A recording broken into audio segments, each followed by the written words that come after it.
La première âge de la Terre du Milieu était une ère d'ombre. Le pouvoir de Morgoth, le premier et le plus terrible seigneur sombre, s'étendait depuis sa forteresse d'Angband comme une peste implacable.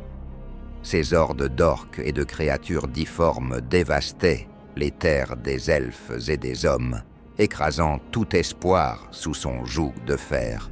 Les Noldor, la fière race des hauts elfes, étaient venus de Valinor en quête de justice, mais un à un, leur royaume tombait sous l'obscurité. Puis, après la catastrophique bataille de la flamme subite, la défaite fut absolue. Fingolfin, le haut roi des Noldor, contempla la ruine de son peuple et ressentit le poids du désespoir. Mais dans son cœur brûlait un feu impossible à éteindre. Il ne restait plus d'armées à commander, ni d'alliés sur lesquels s'appuyer. Ce qu'il ferait, il le ferait seul. Sans prononcer un mot, il monta son cheval, Rochallor, et chevaucha. Il traversa les plaines noircies d'Ardgalen, des terres autrefois verdoyantes, désormais un désert de cendres, marqué par les feux de Morgoth. Le vent sifflait parmi les ruines calcinées, et l'ombre de Tangorodrim, la montagne cachant la forteresse de l'ennemi, se dressait au loin telle une bête endormie. Fingolfin ne faiblit pas. Les orques postés aux abords d'Angband le virent venir. Un seul guerrier contre le pouvoir d'un dieu sombre. Mais ce n'était pas n'importe quel guerrier.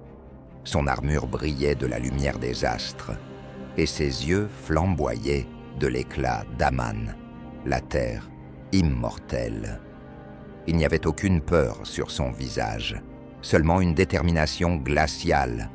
En le voyant avancer, les orques ressentirent quelque chose qu'ils n'avaient jamais connu, la terreur, et ils s'enfuirent. Alors, Fingolfin arrive devant les portes d'Angband. Depuis des temps immémoriaux, ces portes de fer avaient résisté au siège, à la fureur des armées et à la colère des Valar. Mais à présent, face à elles, il n'y avait qu'un seul elfe, et d'une voix claire, il défia le seigneur sombre, Morgoth. Son cri résonna comme un tonnerre contre la pierre noire. Sors de ta tanière, sors et combat, lâche. Silence. Angband était un gouffre d'obscurité sans fond, et Morgoth régnait depuis son trône d'ombre. Pourquoi aurait-il répondu au défi d'un simple elfe? Et pourtant, Morgoth entendit. Dans les profondeurs de sa forteresse, le seigneur sombre ressentit quelque chose d'inattendu, le doute, et, pour la première fois depuis des âges innombrables, la peur. Morgoth, le premier et le plus puissant des Valar déchus, avait été défié, et non par une armée, ni par les dieux, mais par un seul elfe, depuis son trône de fer. Au plus profond d'Angband, le seigneur sombre entendit l'appel de Fingolfin et ressentit la morsure de l'orgueil blessé. Il aurait pu l'ignorer, il aurait pu envoyer ses légions le broyer sans effort. Mais il savait qu'il ne pouvait se le permettre. Ses serviteurs observaient. Ses capitaines guettaient dans l'ombre. S'il ne répondait pas, son autorité en serait ébranlée. Et Morgoth, bien qu'il fût la créature la plus redoutée d'Arda, était aussi la plus orgueilleuse. Dans un rugissement qui fit trembler les fondations de sa forteresse, il se leva. Les portes d'Angband s'ouvrirent dans un fracas assourdissant, et l'air se chargea de la puanteur, de la corruption et du soufre.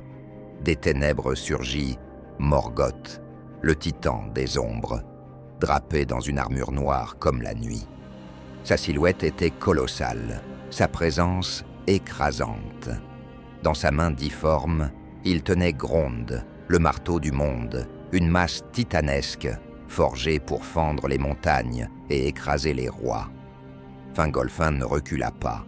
Les deux ennemis se fixèrent, l'elfe et le Vala, la lumière contre l'ombre. Le vent s'arrêta. Le monde retint son souffle. Puis Morgoth attaqua.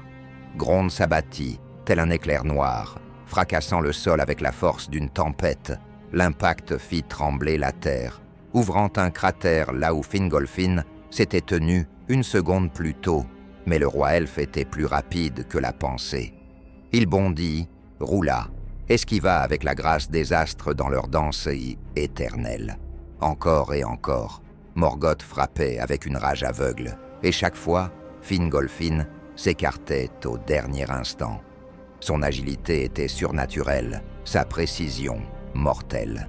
Tandis que Morgoth dévastait le sol autour de lui, Fingolfin ripostait. Ringil, son épée de glace, scintilla dans l'obscurité. Et pour la première fois depuis des temps immémoriaux, le sang de Morgoth toucha le sol. Le Seigneur sombre rugit de fureur et de douleur. Jamais encore il n'avait été blessé ainsi. Jamais personne n'avait fait couler le sang du plus puissant des Valar. Mais Fingolfin ne s'arrêta pas. Comme une ombre indomptable, il se mouvait avec la vitesse de la lumière, frappant encore et encore. 1, 2, 3, 7 fois, Ringil trouva sa cible. Morgoth vacilla. Il chancela. Ses hurlements déchirèrent le ciel, et dans les profondeurs d'Angband, les orques se recroquevillèrent de terreur. Mais Morgoth ne pouvait être vaincu si aisément. Chaque blessure attisait sa rage. Chaque coup de Fingolfin alimentait un feu de haine impossible à éteindre. Et bien que l'elfe combattît avec la grâce d'un dieu, une vérité inéluctable demeurait. Morgoth était immense, infatigable, immortel. Fingolfin, lui, n'était qu'un guerrier. Le rythme effréné du combat commençait à peser sur lui. Son souffle devint plus lourd, ses mouvements à peine perceptiblement plus lents. Morgoth le remarqua, et il sourit. Les frappes de Gronde devinrent plus précises, plus féroces. Ce n'étaient plus des assauts furieux, mais des coups calculés, destinés à acculer l'elfe, à l'épuiser davantage. Fingolfin esquivait encore, mais à présent par pur instinct, par pure volonté. La fatigue pesait sur lui comme un fardeau invisible, et alors, il fit une erreur. Son pied trébucha sur une pierre brisée par les coups de Gronde. Ce fut un instant, une fraction de seconde, mais ce fut suffisant. Morgoth n'hésita pas. Dans un rugissement triomphal, le Seigneur sombre leva une dernière fois son marteau et l'abattit. Gronde s'abattit, avec le poids d'un monde entier. Fingolfin tenta de bouger, mais son corps ne répondait plus avec la même rapidité. La fatigue était une ombre l'enveloppant, une dalle invisible pesant sur ses membres. Il trébucha. À peine un instant, à peine un battement de cils, mais cela suffit. Le marteau noir frappa le sol avec une force colossale. La terre se brisa sous l'impact, et le roi elfe chuta. Son épée, qui auparavant dansait avec la vitesse de la lumière, glissa de sa main un bref instant.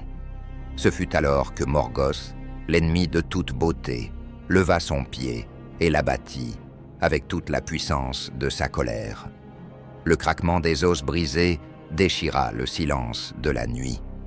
Fingolfin hurla, mais ce n'était ni de peur ni d'abandon. C'était un cri de rage, un défi lancé jusqu'au dernier souffle. Le pied de Morgoth l'écrasait contre la roche fracturée, l'écrasant sous le poids d'un titan. Le Seigneur sombre se pencha sur lui, son ombre engloutissant la lumière du monde. Son souffle était lourd, son corps marqué par les blessures infligées par le roi elfe. Jamais, dans toute l'histoire d'Arda, il n'avait subi pareille offense. Sa fureur était immense, mais tout autant sa satisfaction. « Tu t'es bien battu, petit roi. » Sa voix résonna comme un tonnerre lointain, mais tout s'achève ici. Morgoth leva une dernière fois sa masse.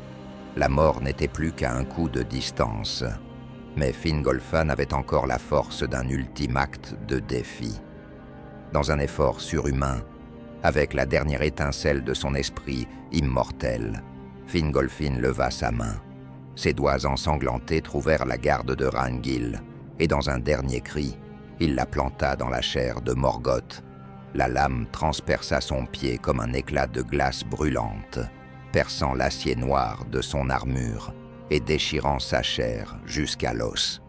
Morgoth hurla de douleur, un cri qui fit trembler les cieux. Il chancela, recula d'un pas. Le sol vibra sous son immense silhouette, mais il était trop tard pour Fingolfin. Son corps resta inerte sur la terre ravageux. Sa poitrine ne se soulevait plus. Ses yeux ne voyaient plus la lumière des étoiles. Le roi suprême des Noldor était tombé. Morgoth demeura immobile un instant, son souffle lourd et saccadé. Il contempla les corps de son ennemi avec un mélange de colère et d'étrange admiration. Il avait triomphé, mais la victoire avait un goût amer. Il boitilla, sentant la brûlure de la blessure au plus profond de sa chair immortelle. La plaie de Ringil ne guérirait jamais totalement. Désormais, le Seigneur sombre marcherait avec peine, marqué à jamais par l'audace d'un seul elfe. Furieux, il ordonna que le corps de Fingolfin fût déchiré et jeté au loup. Mais le destin ne permettrait pas que le roi tombât dans l'ignominie. Des cieux résonna un cri. Torondor, le roi des aigles, fondit des hauteurs avec la fureur d'une tempête. Ses serres, plus acérées que des lances, fendirent l'air et s'enfoncèrent dans le visage de Morgoth, arrachant des morceaux de sa couronne et de sa chair maudite. Le Seigneur sombre rugit de rage et leva le bras pour se protéger, mais le grand aigle s'éloignait déjà, battant majestueusement des ailes. Sous les yeux horrifiés des serviteurs de Morgoth, Torondor s'empara du corps de Fingolfin et s'éleva vers les cieux. Aucune flèche, aucune lance ne put l'atteindre. Le roi suprême des Noldor ne serait pas profané. Il l'emporta loin, au-delà des montagnes et des vallées, jusqu'à le déposer au sommet d'un pic où les siens pourraient honorer sa mémoire. Là, sous la lumière des étoiles qu'il avait tant aimées, Fingolfin reposa pour toujours. Et bien que son royaume fût tombé, que son peuple fût dispersé et que l'ennemi régnât toujours sur son trône d'ombre, son sacrifice ne serait jamais oublié. Car dans les ténèbres d'Angband, au plus profond de sa colère, Morgoth savait la vérité. Il avait vaincu, mais jamais, jamais, il ne se libérerait de la peur que Fingolfin avait gravée en son cœur.